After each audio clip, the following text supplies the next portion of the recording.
All right, everybody, welcome once again to the Rec Poker Podcast, episode 162. And today we are featuring the Poker Guys. So we're excited to have them join us for the episode today. As always, we are sponsored by Running Aces, Racetrack, Casino, and Hotel, as well as Learn Pro Poker. And so let's, without further ado, let's introduce you guys to the Poker Guys, or let's let them introduce themselves. Who do we got here? We're the Poker Guys. I'm one half of the Poker Guys. I'm Grant. I was waiting for Jonathan to talk there for a second, but he was just staring at his microphone. We have, for those who don't know, we have a pretty long-standing poker YouTube channel and podcast. We've been breaking down high-level poker hands for 5 years now. We just released a book that I'm sure we're going to talk about later. We're excited to talk about.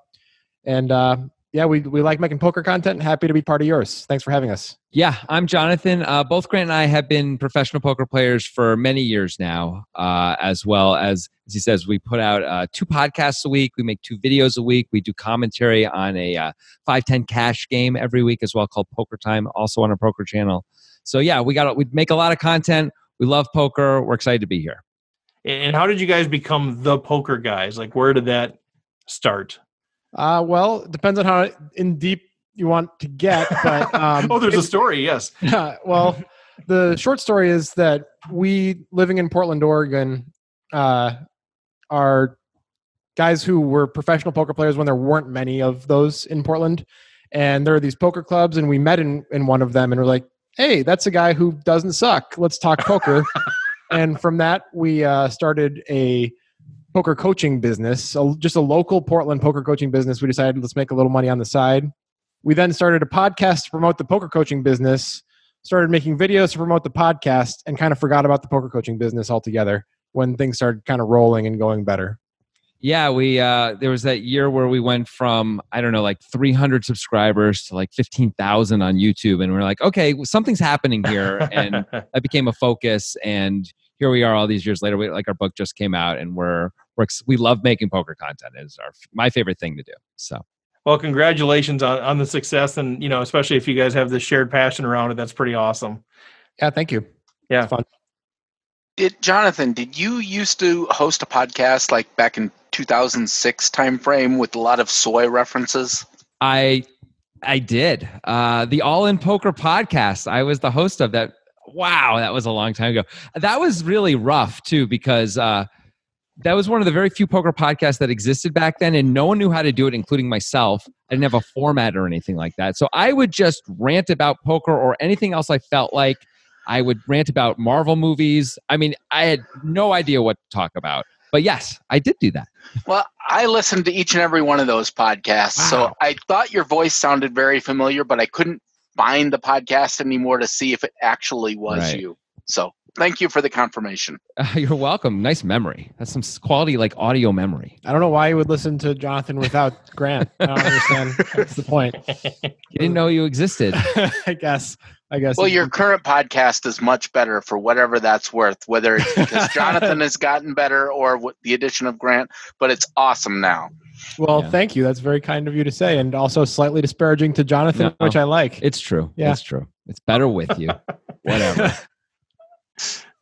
So I first came across you probably 3 years ago when I was, because as part of the Rec Poker podcast, we really are talking about people who are wanting to grow their game, but are mostly recreational players. They're playing sort of $30, $40 tournaments, maybe 60, 70, occasionally dabbling in $100, $200, $300 tournament. And I really found a friend of mine recommended your podcast to me, and it was the first poker podcast that I'd ever listened to. It was the first time I really wanted to take poker seriously, and it really, really did help my game, I think. So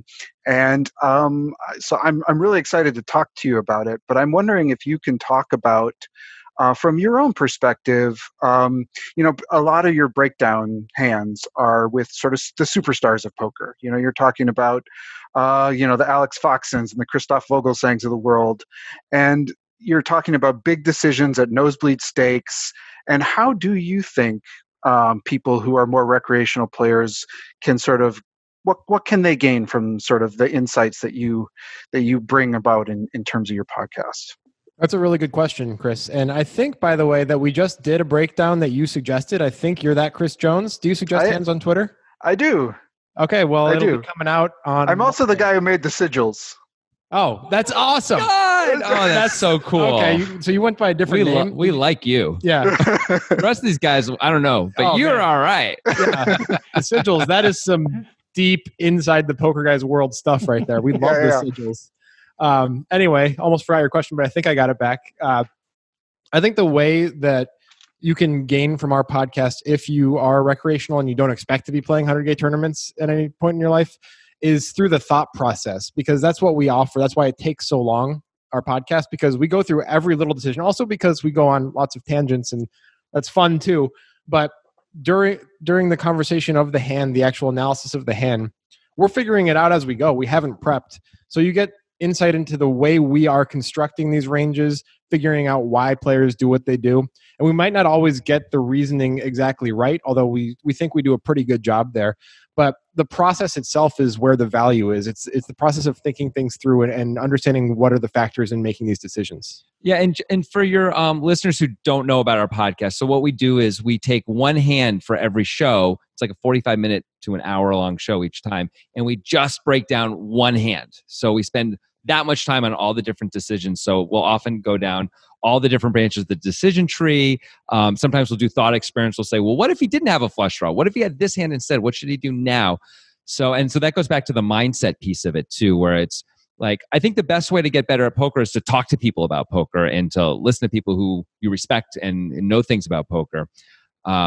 And so when we're thinking about not just how would you play this hand in this situation, but how would you play a bunch of different hands, maybe not sometimes a full range, but sometimes just how would you play jacks in this spot instead of the hand that this person has?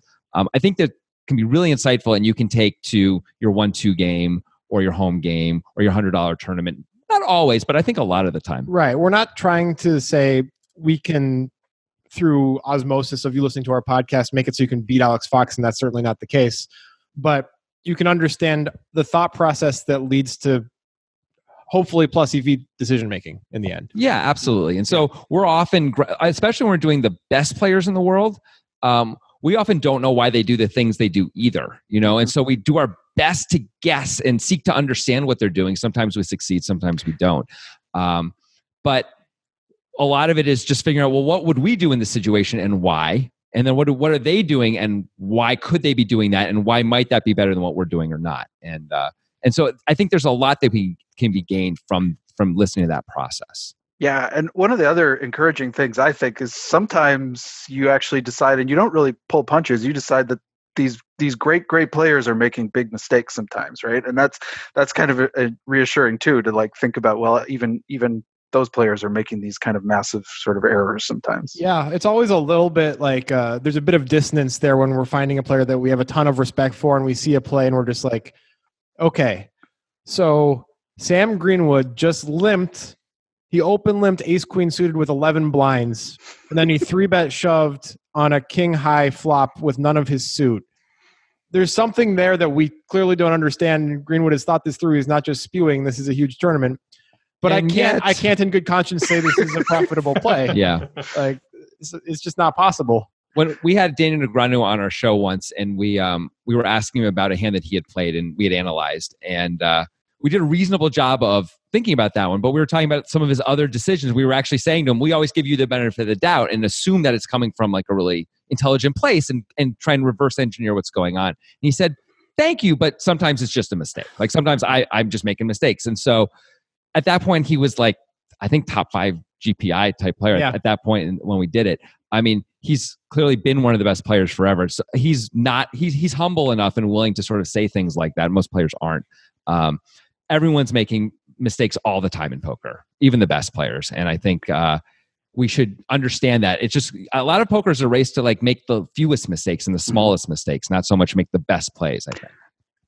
That's and since you mentioned comforting, thank you. Yeah. I mean, and since you mentioned mistakes, I'm actually really curious about I mean, a lot. Also, some of your hands that you review are with sort of a rec player versus a pro. You know, there are hands that come up that you've done a lot of sort of breakdowns of, and I'm wondering if there are some trends or some bigger mistakes that you see that rec players make all the time. That especially people listening to this show, that if there's one or two pieces of sort of advice or wisdom, you think like if you would just sort of focus on some of these bigger mistakes, you'd improve your game right there.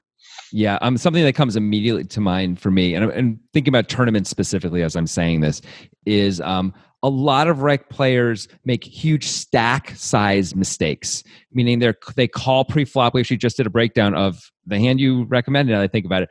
But they call pre-flop with way too small a stack, where they really should either be folding or 3-betting, usually raising all in, when they have somewhere between 12 and 25 blinds. And they're calling with, like, in the hand we just did, a guy, actually the world champion, call with ace-7 suited. Not out of the big blind. Not out of the big blind, yeah. Right. And that's just a spot you can't profitably do that. And I see recreational players do things exactly like that all the time, where like a professional player they just can't ever show up in those spots. They are always going to be re-raising or folding, always. That's a good one. Another one is one that you've probably heard us talk about, Chris, if you listen a lot, is entitlement tilt, which I think is a lot more common in recreational players than professionals, where it essentially means if you have a good hand at some point in the hand, you get married to the hand because you felt like you are entitled to win the hand. So for an example being, if you have aces pre-flop and the board runs out with 4 to a straight and 3 to a flush, and there's a bet and a call on the river and you refuse to fold because you're like, well, I'm pissed off because I had aces pre-flop. I had the nuts at some point, so I'm entitled to this pot, so I'm putting more chips in the pot. And it's a form of tilt that you see a lot, I think. Mm-hmm. One other thing that comes to mind, and then I don't want to do this forever, but is pre-flop raise sizing. And a lot of recreational players will vary their size of their raise based on their hand or the situation, mostly just their hand strength, though. And for players who are paying attention, that really gives away way too much information, and it makes it much easier to play against certain players. I'm still thinking. I can think of a tournament even now. It's from years ago. It was a big tournament for Portland, anyway, which is where we are. Where this guy raised under the gun, and I think he 5x'd it, and we were late. There were like 12 players left, and Max Young, who is won multiple circuit events, main events, and things like that. He's one of the 2 best tournament players in the city for sure. He's a professional, goes on the road all the time. He folded ace queen on the button, and I folded ace jack suited in the small blind because the way the guy raised, and when everyone folded, the guy showed kings, and I turned to Max and said, I just folded ace jack, and he said, I just folded ace queen. And like, if the guy just raised to a normal amount, he would have gotten all the action he could have wanted with kings. And instead, just because he added a little bit more chips to it, he added 2 extra blinds, or for him, 2.5, whatever it would be, it completely changes the way we reacted to that. Yeah, to be fair, I think it's fine if you have a holistic 5xing strategy, although it's not something I would generally recommend in a tournament. But if that's your overall strategy and you do it with every hand when there's not an open limper, that's fine. But yeah, I agree with Jonathan completely. Well, I want to talk about your book too a little. Tell us about it. Why did you write it? How did you come up with the idea? I mean, obviously it's sort of an extension of what you've already been doing, but why did you decide to sort of take it into book form, and how did that come about? Oh, that's actually a great question, and it was kind of random. There's another poker author named Amanda Botfield who has written a book called A Girl's Guide to Poker. And she asked us when we were in Vegas one year for the series to write a chapter for her as an example of a hand breakdown. And we did it, and we were like, hey, why don't we just do this as a book and do a lot of these? So that's what we did. And it took us about a year to get it right and get everything how we wanted it. The book is 37 hands. They are text breakdowns, conversations between Jonathan and I. We think it's really fun. We think we've hit that sweet spot where you can enjoy reading it, but you can still learn kind of by accident as you go. Starting with the least complex hands, ending with very complex hands that even when we were editing for the 10th time, had to reread paragraphs of the stuff that we wrote down. So we think it's really fun and really wide-ranging. I got to say, too, for your audience specifically, this book is perfect. Because it has this ascending order of complexity where it starts with, okay, you have pocket kings in the main event, it's hand number 1, and you've just been re-raised. You've just been 3-bet. What do you do and why? And so we look at a player who actually was in that situation recently and what he did and why what he did was a mistake, basically. And and we have a real conversation about it and get specifically into what we think is incorrect about it and why it's problematic. And so each chapter, and there's short little chapters, like 3 to 5 pages, each chapter sort of builds on each one so that like it's just a little bit more complicated. And because it's us having our back and forth and we're, insulting each other and disagreeing with each other a lot as we do, it makes it an easy and fun read instead of sort of a very technical book like Grant was saying, where it's sort of like a lot of poker books are just sort of like, I think most people don't read most poker books, even if they have them, because they're too mathy, too boring, not interesting enough, or they're books that are just stories only and they're fun to read, but you don't necessarily get anything out of it that you can apply. And our book is an attempt to bridge that gap. And at the end of every chapter, we have key takeaways, which we separate out and we point out exactly what we think are the main lessons you can learn from each hand. And by the way, in case we didn't mention it, it's called How Can He Fold? 3 question marks at the end. You can find it on Amazon. You can find it on thepokerguys.net, which can also lead you to Amazon. Thepokerguys.net is where you can get the ebook, and it's available in Kindle apps as well. And you should buy 4 or 5. Yeah, at least 4 or 5. Yeah. And Jonathan, what's the subtitle?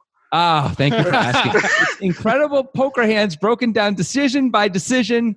I knew I was going to get that right. For at least a little while. Yeah, you finally came around the bend on that one. Yeah. I've heard it a few different ways over the several podcasts, but you think you got it down. Those words are so easily interchangeable. Incredible poker decisions broken down hand by hand makes just as much sense. No, so the first hand in the book actually introduced a concept which you introduced to me several years ago through the podcast, which has been, I think, one of the biggest sort of like aha moments for me, and that is the concept of game theory disaster. And so I'm wondering if you can explain that concept to our listeners if they've never heard of it. Maybe we can even talk about that firsthand in your book. But what is a game theory disaster, and how can it help you sort of improve your poker outlook? Well, it's likely that if your listeners have not listened to our stuff, they haven't heard it, because I think it's actually an original term that we came up with.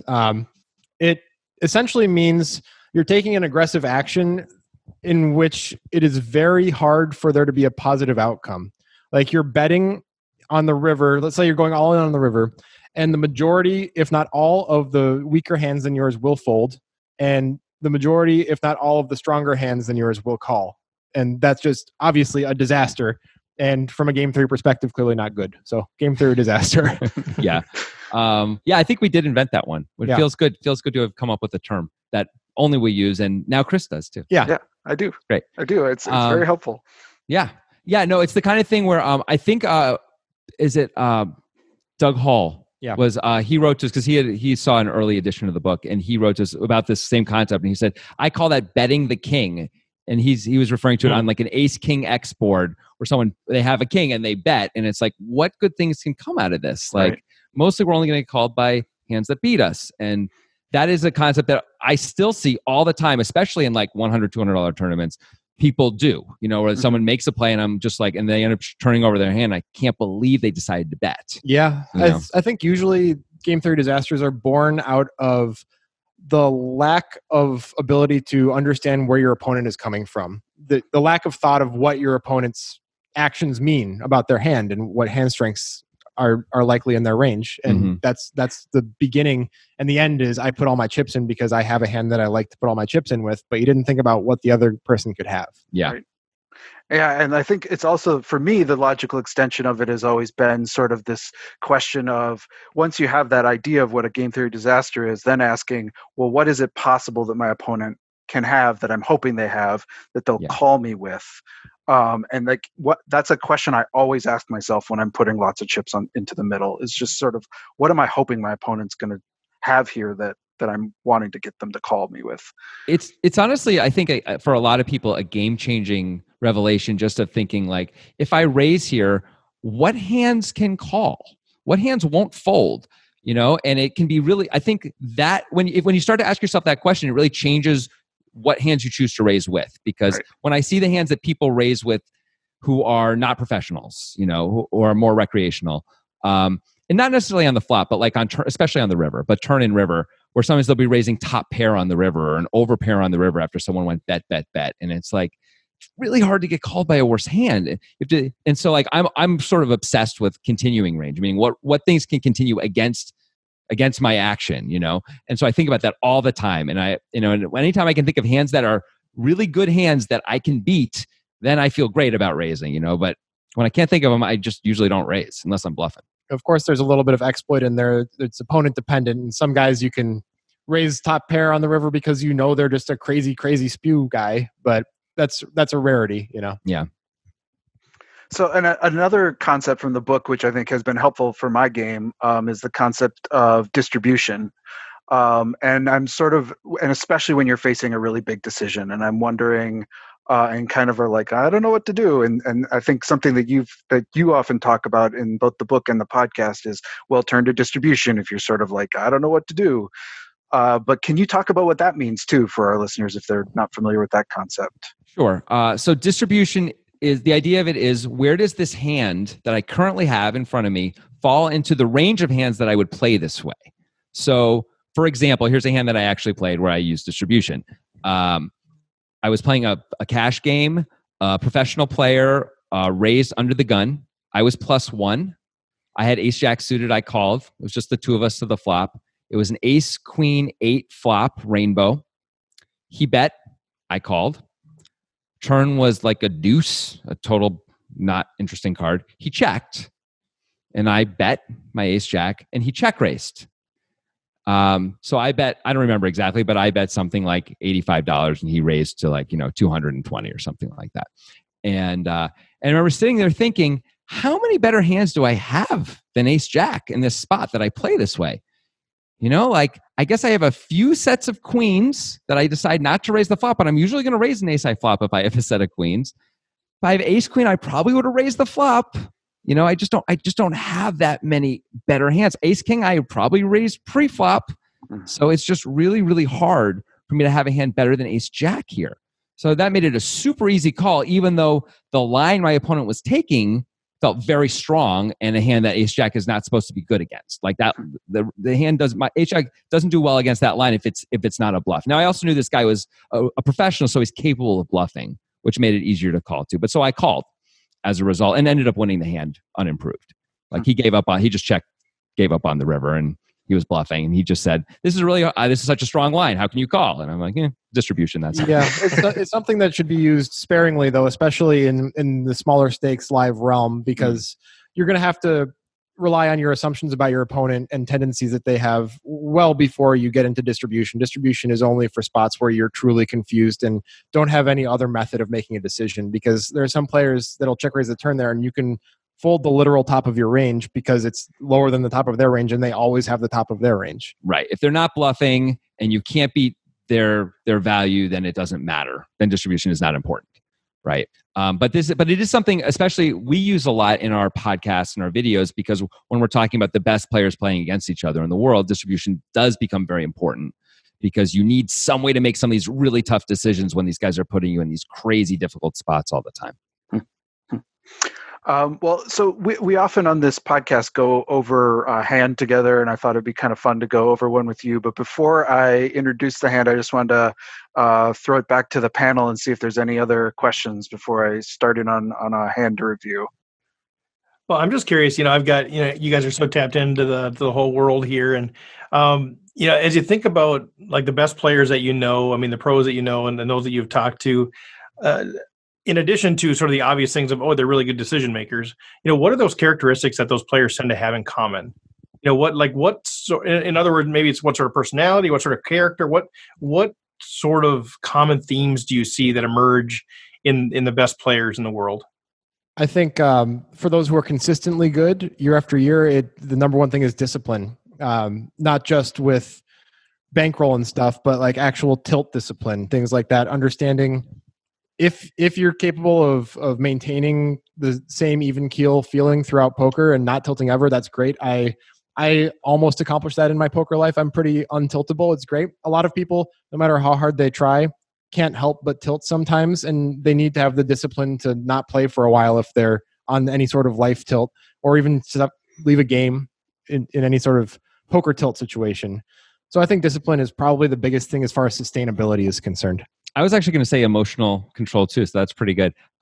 Since I can't say that because Grant stole it, I would say that the pros all have a plan for their hands almost every time. So, like something that's really typical for even myself is, I'll have whatever I have. I'll have ace king, and the flop will come out ace high, and I'll bet, and the guy will call. And before the turn card comes, I'm already thinking about what cards am I betting, what cards am I checking, how much am I going to bet if this kind of a card comes or that kind of card comes, and think about possible river decisions at that point. So that I feel like for a lot of non-professionals, that is not anything that's happening, right? For a lot of non-professionals, it's just a moment to moment. Well, here we are now. What should I do? And that often isn't a problem, but once in a while it gets you in huge trouble, because you find yourself on the river in this spot and you don't know how you really got there, and you don't really have any way to get yourself out of it.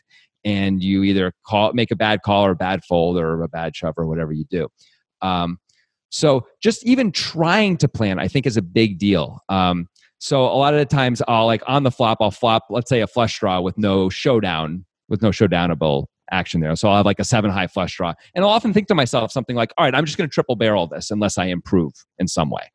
So if I hit a pair, maybe I won't triple barrel. But this is a hand in this spot against this person. I'm just going to bet 3 streets. And if they call me on all 3 streets and I don't improve and I don't make it my flush, they get to win. But I've already decided that. And so it makes it easier to know what I want to do when I get to the river. Should I pull the trigger or not? This is a hand I've already decided I'm going to pull the trigger on. Of course, if your opponent starts giving you some crazy physical tell that they are never folding, you can change the plan midstream. But yeah, I agree with that in most part. Good stuff. Thanks, guys. Others? It's all you, Chris. All right, let's jump into this hand. All right, so actually I'm really curious about everybody's take on this hand. It's one I played this weekend. This is a $500 tournament at Running Aces called the Avalanche. We're sitting at 42,000 in chips, and the levels are 500, 1,000, 1,000.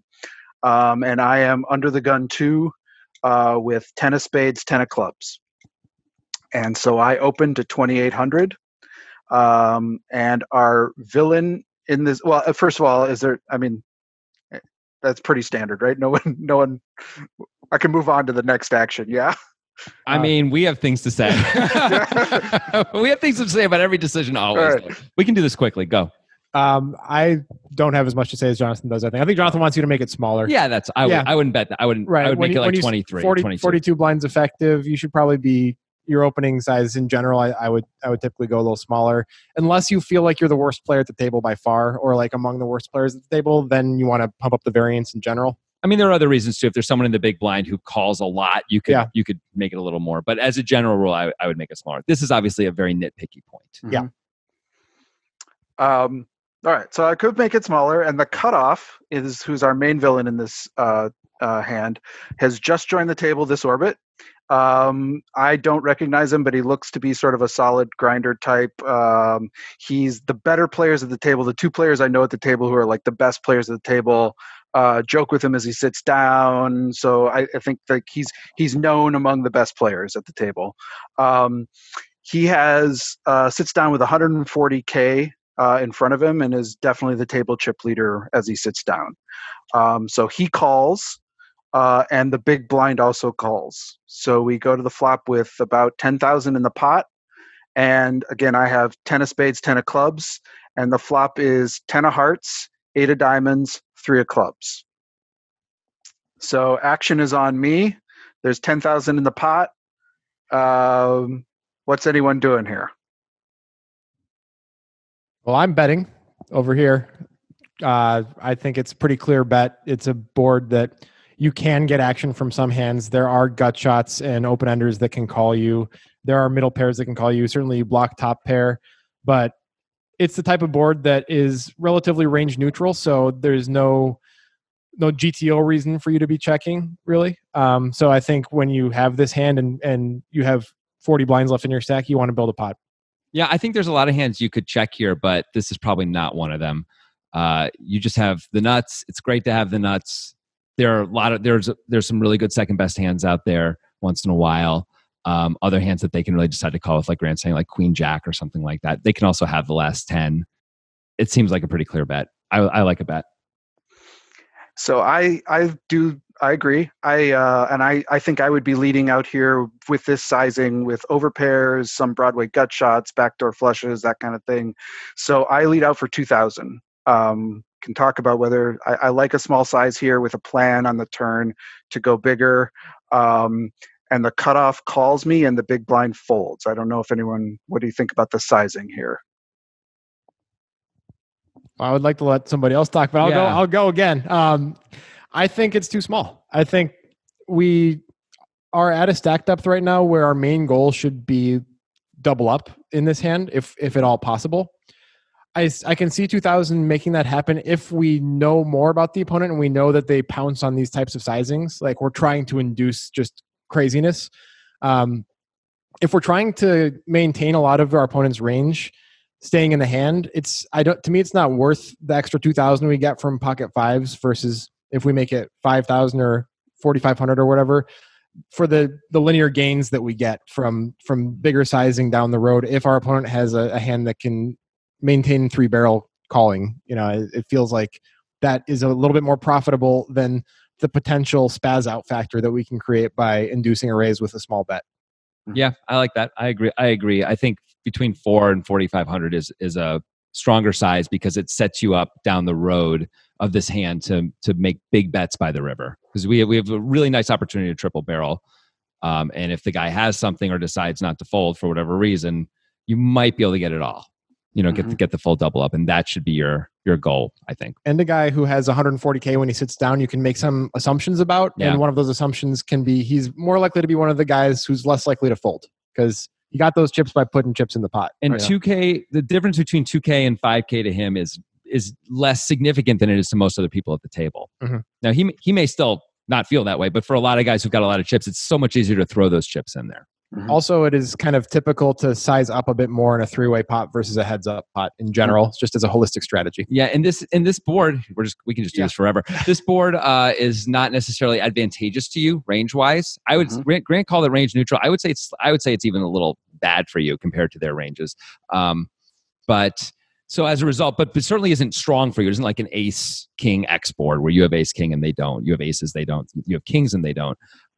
So you want to, I would say generally you want to bet more on a board which isn't advantageous to you than the boards. If this is an ace king X board, I like 2,000 still feels really small, but I like betting smaller on a board like that. Okay. All right. So we go to the turn. Pot is 14,000. I have 37K behind. The turn is the 6 of hearts. So we have a board now of 10 of hearts, 8 of diamonds, 3 of clubs, 6 of hearts. So 9-7 gets there. Backdoor hearts come into play. But I'm still thinking, I'm betting here. But anybody want to think otherwise? I like a bet. Okay. I'm on team bet. Yeah. All right. Team bet. And so again, there's 14K in the pod, and I bet out 9K. Okay, so this was the plan all along, kind of size it up as you go? Yep. That was my original. I was going to do a down bet and then size it up on the turn if he kind of came along. Okay. I like starting to size up here. We have 37 left because it sets up a shove on the river now if you get called. So I like that. Sometimes that jump in size can scare players off, which is one of the reasons why a lot of people do it. They bet small, get the call, and then scare the guy off on the turn.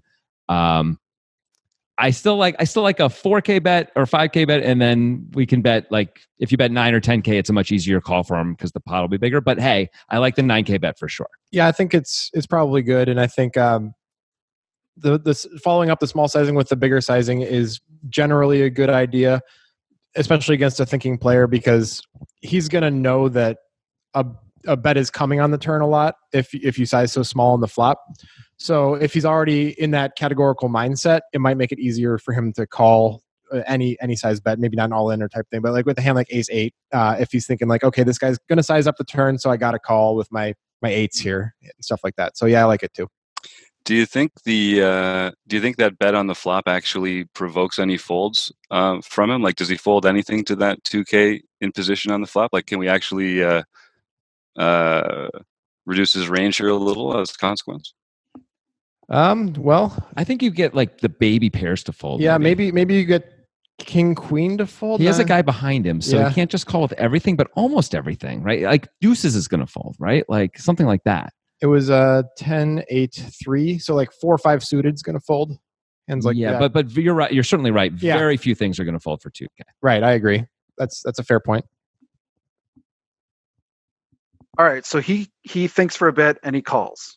So pot is now about 31K, and I've got about 28K behind.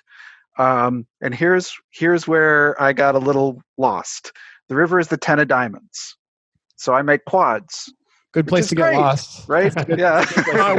We're all so sorry, Chris. That's It's a bad river for you, man. But this is the spot where I find myself sometimes, and I feel like this is a spot where you find yourself sometimes where you own the board, just completely own the board, and you've got somebody who's been tagging along with you, and I've got a pot size bet left, and I'm out of position. So is this a spot where I just shove and hope I get a call? Do I get cute, try to do some blocker bet and hope that they get annoyed with their 9s or their 8s or not 8s, but their 9s or their 7s and get, kind of come over the top on me? Do I try something in the middle? What are you thinking I should do here? I'm thinking shove. Yeah. I'm thinking shove all day. Absolutely. I expect 9s and 7s and hands like that are just going to call the blocker bet anyway. They're probably not going to feel the need to turn their hand into a bluff. The 10 is supposed to be terrifying to you. And if this guy's a good player, Jonathan likes to say this on the podcast a lot. It's always good if you can tell a bad story to a good player when you want to get called. Like that's a good thing to do. And the 10 is really a lot more all over his range than it is yours. He's the guy who has way more 10s in his range. You should be terrified if you have an overpair, which you might have played this way the entire way. So he could talk himself into a hero call pretty easily here. I like a shove. If he was holding on with pocket 5s, he decided to call the turn with pocket 5s. When this river comes and you shove, it's really hard to fold a hand like that, I think. But if you check, he's just going to check it back, thinking he wins enough of the time and you're giving up, right? But if you have king, queen, and you just decide to go for it, I would sit there. And if I had any pair at all, it'd be really hard for me to fold if you shoved. I might, depending on what I know about you, but it's like you basically have to have a 10 or a full house. Like trip 10s at a minimum. Yeah. That's it. That's like you just can't, you can't shove aces here. I don't think. No. So that cuts out so much of your value. And maybe you can still have all your bluffs if I don't know much about you. Maybe it's hard to fold. So I like a shove too. Yeah. So what I was actually trying to do with this bet was to basically I bet out 16K thinking that looks more like aces, kings, queens, jacks. So it looks like an overpair. And I'm trying to just get that called versus the shove. But I'm actually thinking that was a mistake in the end. Well, I assume his range typically is a little bit weaker than those hands that you're describing there. Aces, kings, queens, jacks, the hands that he can show up with. And you know that he doesn't have a 10 because you have quads in your actual hand. So if I don't like the idea of trying to represent aces, which is a weaker hand than what you have, because it's still probably better than what he has. You know what I'm saying? So he's still probably going to fold if he puts what your story is together the way that you want him to. Yeah. He's going to put you on aces and then he's going to fold his pocket 9s. Yeah. I agree with Grant. I think you want to choose the most polarizing sizing possible here, which is all in. So that way, if you're going to have bluffs, this is the sizing you would take with them. I don't know if you have bluffs here. You may have 0. But if you had any at all, you would almost certainly just go all in. And so, perfect. You are definitely polarized. You have the best possible hand. That's cool. So it's a great time to do it. If you have any bluffs here at all, wonderful. Right. Well, he folded pocket 9s face up. So really. He might. I mean, maybe he's folding them no matter what. He might have folded on anything. You may not be able to get more value. But yeah. I mean, it's tough to get paid with quads, especially when it's the top card on the board. That's pretty much long and short of it. Yeah. Any other thoughts from the panelists on that? Well, I guess anytime you're in a spot where it's hard to get paid, that feels like there must be a good bluffing opportunity there with other hands in your range, right? So I was just trying to think about what hands can I get there with the action that way, and then turn that into a bluffing opportunity on the river. So any particular hands jumping out at you guys for that? Queen Jack stands out. Yeah, Queen Jack is a hand that I would probably triple barrel on this Yeah, board. I can see that. Yeah. It's a great thought, though. Yeah. It's a good thought. I mean, the trouble for getting paid also is that, like, the reason that I like the shove is because the 10 is supposed to be scary to you. So that means typically you're not going to have as many bluffs because the board ran out in such a way that your opponent has a range advantage. So it makes it tougher to get paid if your opponent can put together that you're not supposed to have as many bluffs. That said, I think it's probably still the best way to get paid. Yeah, I mean, this one's especially tough to get paid because we block the 10s, right? So it's really hard to get paid on this one. But yeah. Yeah, Queen Jack is a good answer for that. And if we can show up with Jack 9 suited, I don't know, you're under the gun too. I don't know if you have that hands like that. Queen Jack suited, though. Yeah. That's 4 combos right there. Yeah, I was thinking that the your thought process at that time is, how am I going to get more money out of this guy? When you've got the board so locked up, you don't know how you can do it. And I think what Chris did is he made sure he didn't get any money out of him, because by betting that sizing, the only thing he could have that wasn't a 10 is, like he said, aces, kings, queens, jacks, something like that, which the 9s are going to fold all day. So the only way he could have possibly got paid off, I think you guys are exactly right, is to go all in and hope the guy thinks you're bluffing. Because why would you go all in with quads, right? A lot of people do think that. Yeah. Totally. All right. Well, anyone else? No? Good stuff, man. I love it. Right. I love, so give me, so for the folks that are listening out there, they just had an opportunity to hear Grant and Jonathan kind of break down a hand, Chris's hand here. Tell the folks a little bit about, is this what they would expect if they say, you know what, I love these guys. These guys are fantastic. This is going to help my game, help me take it to the next level, breaking down hands the way that they do. We believe that all tides rise. I'm not like, oh, you're rec poker people, you can't listen to other podcasts. If our folks can find value from you guys, is this sort of typical of what they would expect by tuning into your podcast, by reading your book, or is this a little bit different than what they would normally expect from you guys? This is slightly different. I'd say this is a little bit more akin to how I would approach a coaching session, because we're interacting with a player who played the hand. So it's slightly different. I would say that it is pretty indicative of what we do.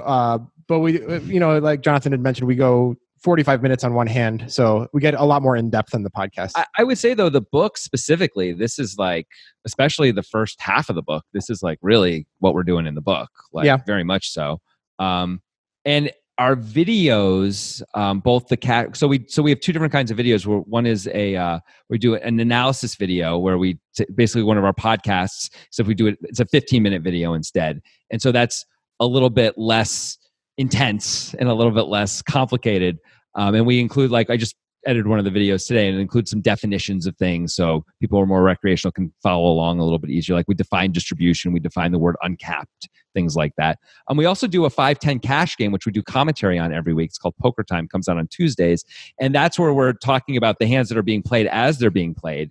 And so we don't get into very deep analysis very often at all, but we do some level of analysis a lot. And I think that's actually great for our recreational players, because we're often commenting on if we think this is a good hand to raise here, if they should just be folding this hand. Is this a good call or not, and why? And it says these are situations that come up all the time in poker games.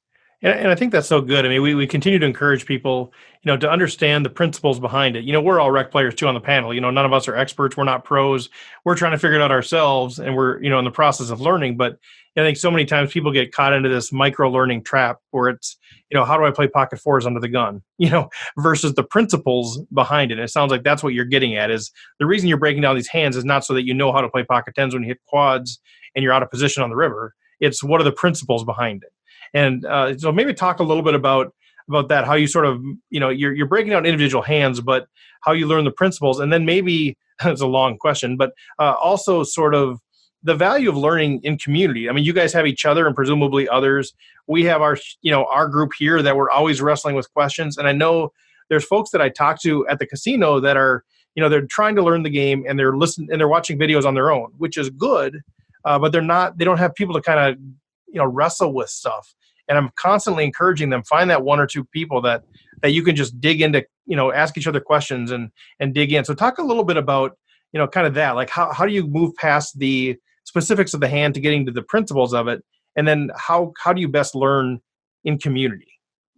To the first question, I think the answer is not what people want to hear, but it's just like putting in a lot of work. I think because the principles are what underlie what all of our decisions are for all these little micro decisions that are extremely important, and the micro decisions might not seem important at the time. But just as an example, we were talking about Chris's hand opening to 2800 instead of a slightly smaller sizing is a micro decision that we think is like in minuscule ways slightly minus EV. So what we do through our podcast is we look at all of the decisions people made, including sizing, including distribution is a great example, which you asked about earlier. Like, and we go through and we do the work, the combinatorics work, which is an element of distribution on the podcast. And we do it every time that it comes up in the podcast. And so doing the work, going through it, understanding the process over and over again is really how you establish those principles, in my opinion. And just talking to the mindset piece of it, I think it's really important, as you're saying, not to get caught up in this one very specific thing, although that can be useful to talk about, but talking about bigger things, bigger strategic pieces, because like we when we do coaching, we give out a questionnaire to our potential clients and they fill out stuff. And one of the questions is, you're in a tournament, it folds to the button who goes all in, they have 3 blinds and they go all in. It folds to you, you're in the big blind, what range of hands are you calling with? And a vast majority of the people who fill out that question get it incorrect. And the answer is your entire range. You don't have to look at your cards, you just put the chips in because the pot odds mean that you're getting a good enough price to call with everything. And so if you can understand that concept, that means you're going to be in situations like that if you play tournaments regularly a fair amount, especially if you play like $100 tournaments where the blinds go up so fast, where you're absolutely going to be priced in to make some blind calls or calls that are almost blind. And you're like, well, I have to call with almost everything, instead of what people normally answer that question is like, well, all pocket pairs, big aces, they pick like 20% of the hands they can have instead of all of the hands they can have. So like if they're folding 80% of their hands and they're doing that fairly regularly, because that's going to be a situation that comes up over the course of years that costs them not just thousands, millions of chips, millions upon millions. So if you can understand strategically something, understand why it is the way it is, and apply that, that's going to affect you all over the place. So like when Grant's talking about the sizing difference, not 2,800, but maybe 2,300, that's 500. That doesn't feel like a lot, but if you do that every time for every raise for the rest of your life in a tournament spot and more or less that blind situation, wow, that's going to really change things in terms of how you can control the pot, how committed you feel, how much you have every time you lose that hand. For next time, that extra 500 chips adds up over time, or the pots, you can control things a little bit better. So so the mindset piece is, I think, so important. And it's important to be able to see it, like be able to take that step back to be able to see it. To your second question regarding like having a group to talk to, I guess I can't really do anything to add to it other than agree with your perspective that it is one of the most important things in poker learning. I was fortunate enough to go to college with 2 guys who happened to be really good poker players. One of them won the Monster Stack in 2016. The other one's final tabled the World Series of Poker event. And I talked poker with those guys as I was like learning poker and then meeting people like Jonathan. And without that, I certainly would be, from a theoretical perspective, certainly, but also from a practical perspective, a much worse player. So I agree. And I think the community thing that you guys are building here is a great idea as well. Yeah, it's more fun. It's more engaging. It's just better in every way. I've been lucky to always have a poker community around me since the very beginning of when I started playing poker, which was right after I saw Chris Moneymaker on TV in 2003.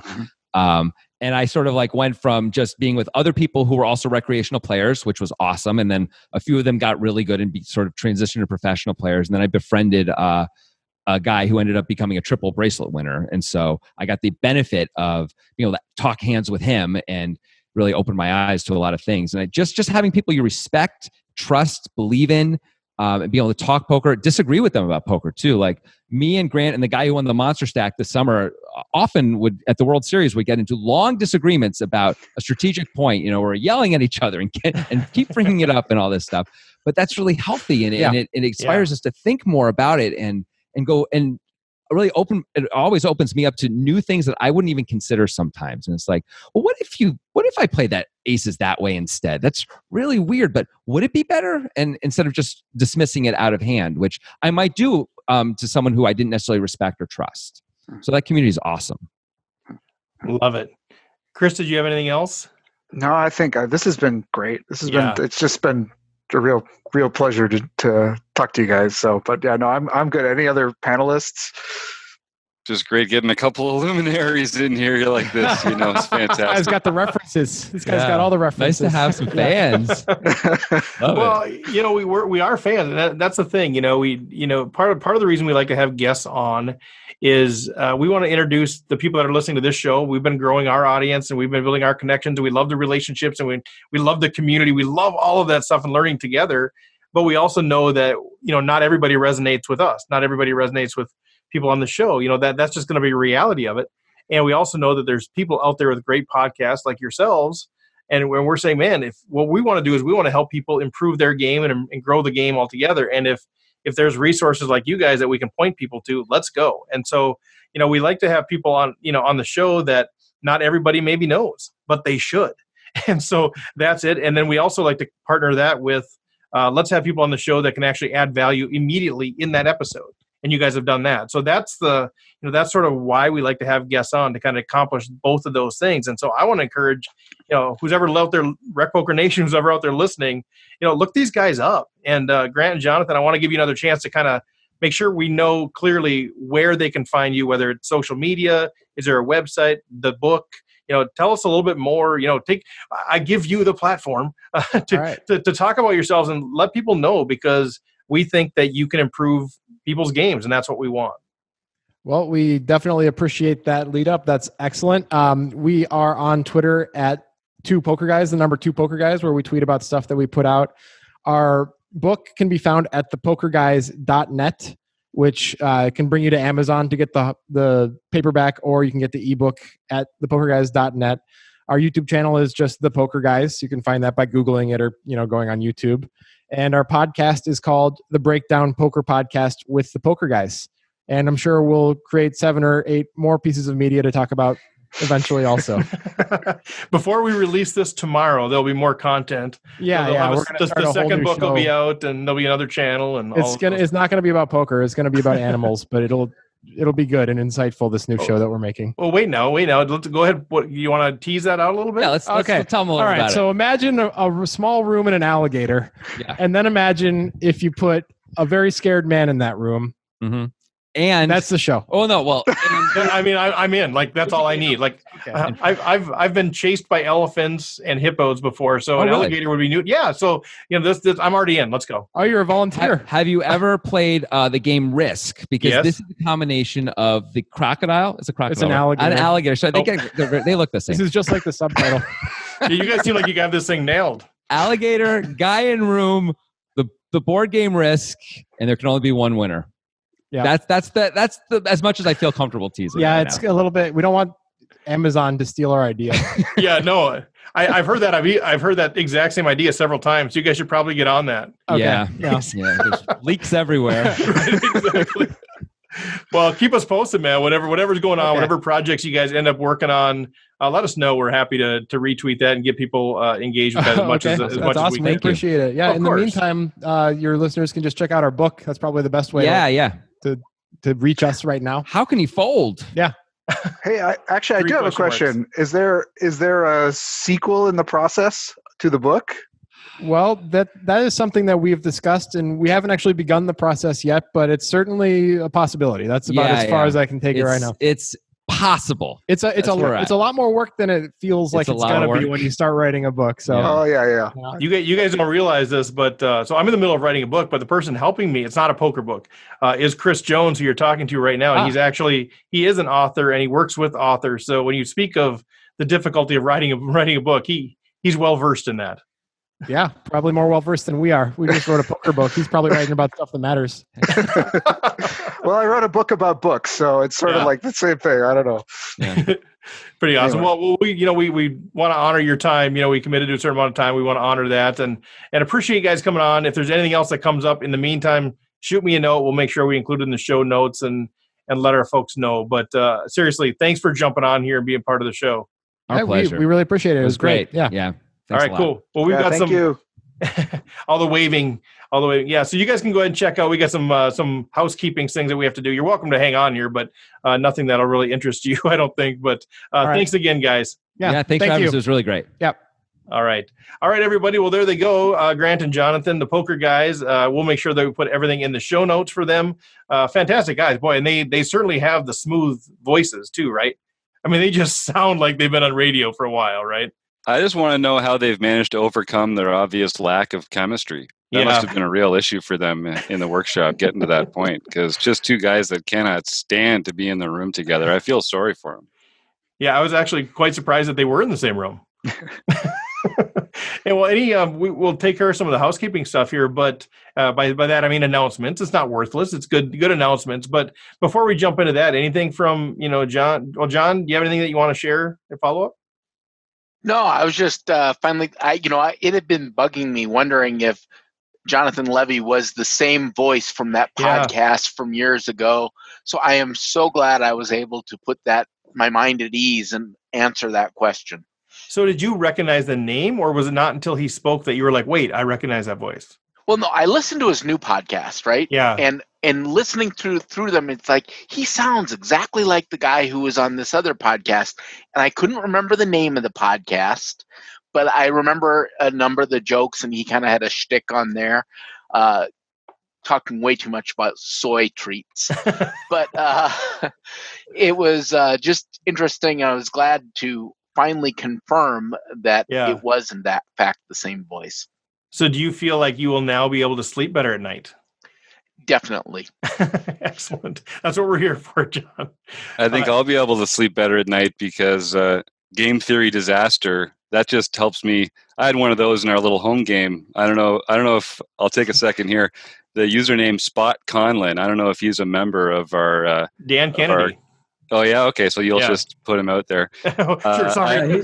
He's a guy I actually work with. Oh really? Okay, cool. Well, we had a hand in the first orbit where I ended up 3-bet shoving the flop, where he raised my flop C-bet. And I'm pretty sure that my shove there was a game theory disaster. It was one of those perfect. And I as soon as I did it, I thought to myself, oops, I'm pretty sure I've created one of those spots where I've just shoved a medium strength hand, and now he gets to do everything perfectly. And Dan, is that Dan Kennedy? Did you say? Yeah, Dan Kennedy. Spot Conlin. Reach out on the instant messaging in the Mighty Networks and let me know what you had, because I'm still beating myself over that hand, and I won it and I got to move on, but it still feels like the worst hand I played of the whole game. Now I know what to call it. So thanks, poker guys. Yeah, I love that concept. It's just beautiful. And it just, it's like, because we always talk about this sort of like, what can he have? And, we're letting them play perfectly. But if you can just sort of like put it down into this one little concept that's just kind of beautiful. And I will just plug myself before we close. Just like, this book is really good. If you haven't read it, I think it's immensely useful. So I would recommend picking it up and reading it. Awesome. Well, one of the things I just loved about what Jim just shared and what you shared in your hand that you did too, Chris, both of those situations you just talked about, I know Jim was briefly, but with their hands that you won. And I think that's so insightful to a lot of recreational players, that you shouldn't just be looking at hands that you lose saying, oh, I'm such an idiot, I made a mistake, because you maybe didn't. But you should also be looking at hands that you won and say, did I play that correctly? Did I maximize value? Was it a mistake? Jim shoved and it got through, but maybe it was a mistake. Chris, bet 2,800 and then 2,000 and then, whatever, then, didn't shove the river. Like, he won a nice big pie. You had quads. Oh my God, that's a victory. And we just celebrate it. But I think taking the time to say, yeah, but did I play that optimally? And I think that's a huge learning that I had. I know a few years ago, like, I shouldn't just be looking at the results. I should be looking at what decisions I made, and those micro decisions, like he said, those 500 chip decisions that add up over the course of your career. So I love that you guys both kind of called out hands that you won, questioning how you played them. So the way I interpret what you just said, Steve, is that I should assume I'm an idiot until proven otherwise.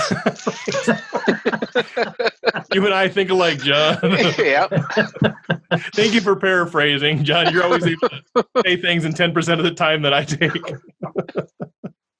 Thanks, John. You're welcome. Oh, where's that mute button? Oh, there it is. No, that's right. Well, let's, Chris, thanks for leading that discussion. I know you're a big fan, and obviously they recognized you and your engagement on Twitter and stuff too. So that was fantastic. But let's finish off the podcast with some cool things. Just let you guys know, if you haven't been following us on Twitter, we got some pretty average guests, I would say, coming up in the show. So the poker guys today. Next week we have John Redding, who some of you know from Minnesota. He's a World Series of Poker bracelet winner.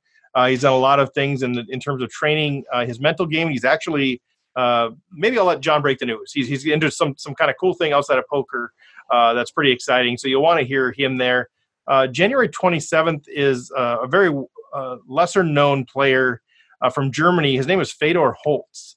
I don't know if any of you guys have heard of him. Ow! Yeah. So Fedor is going to be on January 27th. We're obviously thrilled to have him, and he's another guy that's doing a lot of things outside of poker. So it'll be interesting to talk to him about his life endeavors and obviously his millions of dollars of success on the felt. If you don't know who Fedor Holz is, Google him. You'll be quite impressed. February 3rd, Dara. Do you say Dara or Dara? I've heard it both ways. Do you guys know which way it actually? I think it's Dara. I believe it's Okay. Dara. So Well, Dara, when they say it, they have such an accent, I can't really tell. We'll go with Dara. Dara O'Kearney, who wrote a book on satellite strategy, very well-known poker player, is going to be here.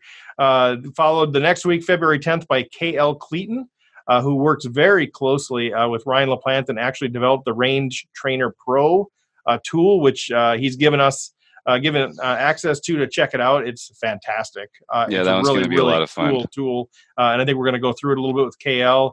The next week, Ed Miller, famous author, kind of one of the godfathers of poker strategy. He's going to be on. Then we have 1 week open, so we're taking applications right now. We'll see. We might need to be catching our breath on February 24th, or maybe that's where we get Ian Matakis in, or Maria Ho, who's also committed to coming back on. But then March 2nd, Jen Shahadi is going to be back. She joined us a while ago, and she hosts the Grid podcast, which is fantastic. We'll talk to her about how that's progressing. March 9th, Zach Elwood, well known for his books on poker tells, is going to be joining us. And then April 6th, we have Matt Berkey back on the show. He's one of those folks that people keep saying, when are you going to get Berkey back on? We love how he thinks. So he's going to be back on April 6th. He leads the Solve for Why Academy. And then we've got Alec Torelli again, Ryan LaPlante, others who have said they want to come on. We just kind of have to work out dates, and I think we've got enough of stuff scheduled right now. But really, really, obviously excited about these guests, and like what we talked about. We're hoping that's not just a name recognition thing. We say, "Wow, look at us! Look who we got on the show." The idea is to bring them on to get some insights from them that are applicable for our game, and then to help you connect with those folks if you love how they think and you want to connect deeper. So. Super excited, right? I'm a kid in a candy store. I mean, I'll be honest. Talking to the folks that we've had a chance to talk to, including these guys today and the ones that we have coming up, I'm pretty fired up about. So, I guess anybody on that list that you guys are, I mean, I know you're excited about all, but anybody that any of you guys are kind of looking at like, man, I am really looking forward to that conversation. Just top to bottom. I don't know how you've done it. That's a hell of a lineup, man. It's going to be a privilege just to be here listening in. What a treat. Yeah. Rob, you looking forward to anybody? Yeah, I'm just a huge Matt Berkey fan. Yeah. Ever since I've heard him first time on the Thinking Poker podcast, and him and Andrew Brokus, you get those two minds going, and it's just it's phenomenal. John, did you have anybody particular? I'm kind of looking forward to listening to Fedor Holz. He worked on the Primed Mind app, and I've used that in the past and found it helpful. And hearing his name again is thinking, that's something I should probably go back to and pick up again, because it's been a while since I've made use of that. How about you, Chris? I'm really looking. I mean, all of them really. Yeah. I mean, it's an amazing list. But I am really looking forward to the Jen Shahadi interview. I'm such a fan of that Grid. It's sort of she gets stuff out of her guests that's really interesting. She's got this really fascinating chess background that I think brings an interesting perspective to the way she thinks about poker. So I'm looking forward to that. Yeah. Yeah, it's gonna be a fun run here the next few months, and hopefully it'll continue beyond that. But yeah, thanks to you guys, man. It's fun. I think the people that have come on the show have given good reports, and I think that word gets out throughout the poker community that we're a good group of people that are going to ask good questions and good insight to help them kind of share what's on their heart and what's on their mind. And so I think that's a shout out to the whole panel here, that people feel good coming on the show. And obviously people talk to people. I'm sure when we invite somebody like a Fedor Holtz on, his people talk to other people's people, and they find it to be a safe place to come on. So I think it's a affirmation of what we're doing here and trying to build a community. And go out, listeners, go out and follow these guys on Twitter and give them some love and tell them that you heard them on the Rec Poker podcast. And, that's a great way to help us get our word out and to let them know that we're doing good things and getting their voices in other people's ears. So that's a great way to help us out too. Yeah, great point. All right. So Running Aces Players of the Week last week. This one hurts a little bit.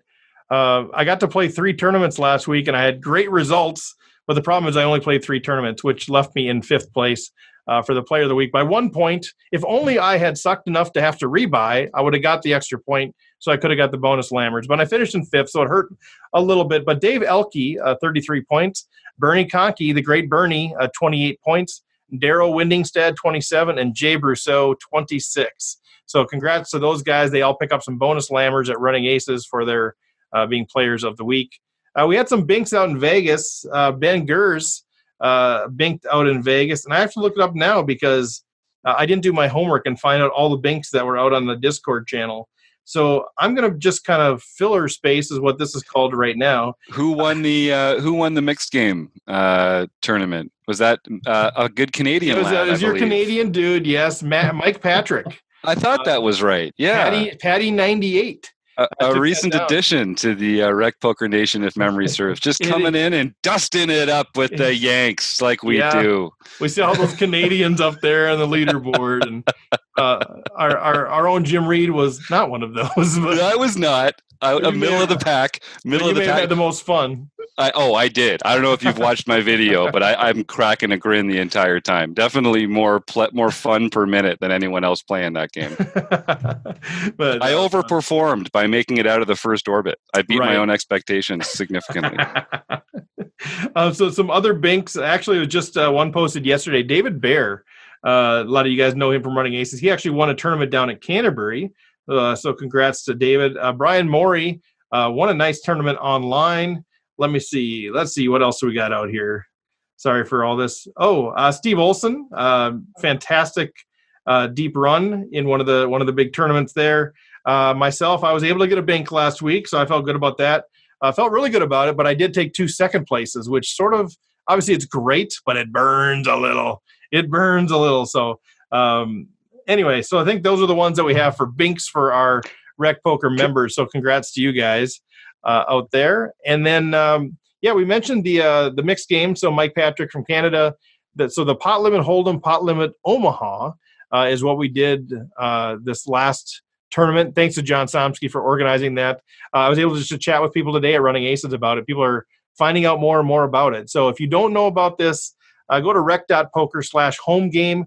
Everything is out there, from how to sign up to PokerStars through the results. Everything is out there, the schedule for the mixed games. But the first Wednesday of every month, No Limit Hold'em tournament. Second Wednesday of every month, the mixed game tournament.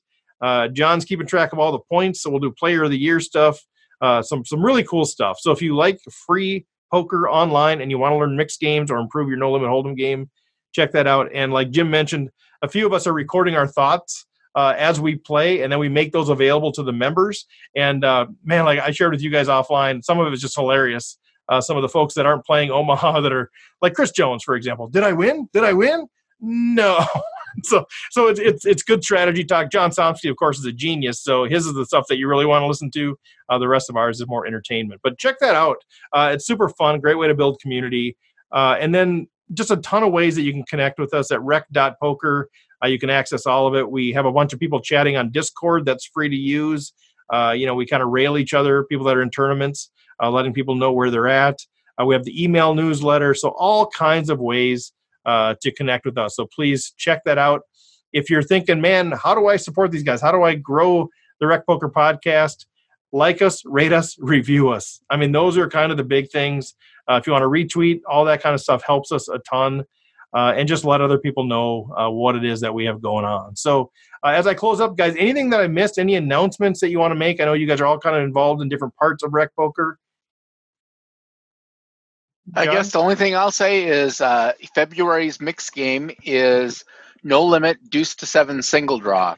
And that is known by Doyle Brunson calls it the most pure game of poker there is. Oh. So it's a real interesting game. There's no board cards. So it's just about reading the player. Do they have it or don't they? But it's a really fun game. I'm looking forward to it. John, I'm excited to try this, but like I keep waffling back and forth between do I try to learn the game ahead of time or not? And I'm kind of committed to I'm not going to learn the game ahead of time. Like I know nothing. I've never played a draw game. I've never played a game of poker that's not Texas Hold'em or Omaha now. So I'm going to be I'm kind of excited to see how that goes. I'm going to do it, Steve. The Christian Sam thing, enter the wrong tournament and win the bracelet. That's my goal. That's it. That's the best. Love it. Well, it was Deuce to 7 single draw that he did that in. Is that the tournament? Is that the one he did? Yeah. That's what he won. All right. So what would you? So we're not going to get into the strategy of that, on the show. But what would you recommend for people? Just Google it if they're trying to figure out how that game is played. Do you know of any specific resources for that game that might be helpful for our listeners that want to brush up a little bit on it? Not in particular, but just Google it. It's a low ball game, meaning you want the worst possible hand. And because it's deuce to 7, that means straights and flushes count against you. So you don't want to have a flush. You don't want to have a straight. The best possible hand is deuce 5, 3, 5, 4, 3, 2, or 7, 5, 4, 3, 2, all the way down. Right. Anyway. Okay. And it's a fun game. I'm excited to try it. Yeah. So thanks again, John. So deuce to 7, single draw. Yep. No limit, single draw. I don't even know the name of this thing. All right, John. That sounds good. All right. Well, we'll wrap it up there, guys. Thanks as always. Running Aces is our official sponsor for all things rec poker. They've got the new hotel that's going to be opening soon, which is going to be great, I think, for tournament poker. I think you're going to see field sizes increase. I think you're going to be able to bring in tours that they otherwise wouldn't have without somewhere to stay right on site. So Running Aces Racetrack, Casino, and now Hotel, fantastic sponsor of the Rec Poker, everything that we do. And then Learn Pro Poker is also sponsoring the podcast. So thanks to those guys. All right, so that's it. That is it for this episode. Thanks for jumping in here, guys. Thanks to the panel. I mean, Jim Reid, Chris Jones, John Somsky, Rob Washam. Thanks to the poker guys for being on here. And then next week, I believe, who did I say? We got John Redding, who's going to be on here. He's been on the show early on in the early days of Rec Poker. He was on. He won a World Series of Poker bracelet a few years ago, and he's going to be a great guest for next week. So with that, we will sign off, and we will chat with you all later. Take care.